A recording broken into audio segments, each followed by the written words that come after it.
كده حبايبي اللحمه قربت تستوي، والبسله خرطناها وخرطنا الجزر وبطاطس. عايزه تعملي بطاطس معاها تمام، مش عايزه برضو تمام، ده حاجه ترجع لك يعني على حسب ما انت بتعملي وعلى حسب ما انت بتاكلي.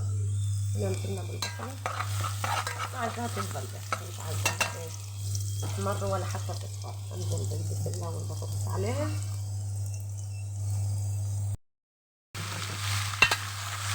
نزلنا بالبسله والبطاطس معاهم تتشوح بس شويه، اديها تشويحه وبعدين نرجع نكمل عليها.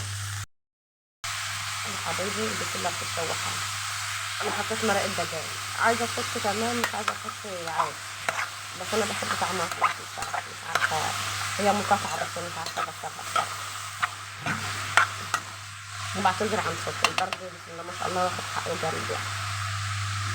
تشوح شويه كده وهنزل عليها بقى بصمت.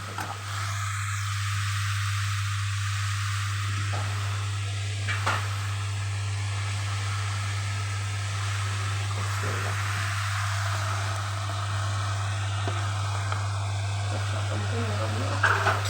ننزل عليها بقى.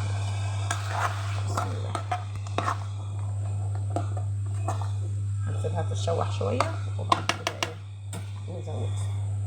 انا نزلت عليها بملح ومرقه الدجاج، بحط لها شعره سكر عشان الطماطم. انا قلت لكم اي حاجه فيها طماطم بحط لها سكر، اي حاجه في الشوربه بتستوي لحمه فراخ بط حمام بحط لها سكر برضه.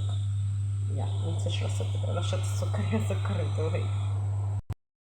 كده حبايبي زي ما انتوا شايفين البسله غليت مع بعضها شويه وسبكت حلوه. انا مش هسبكها قوي لان كله عنده برد فالموضوع مش مستحمل يعني.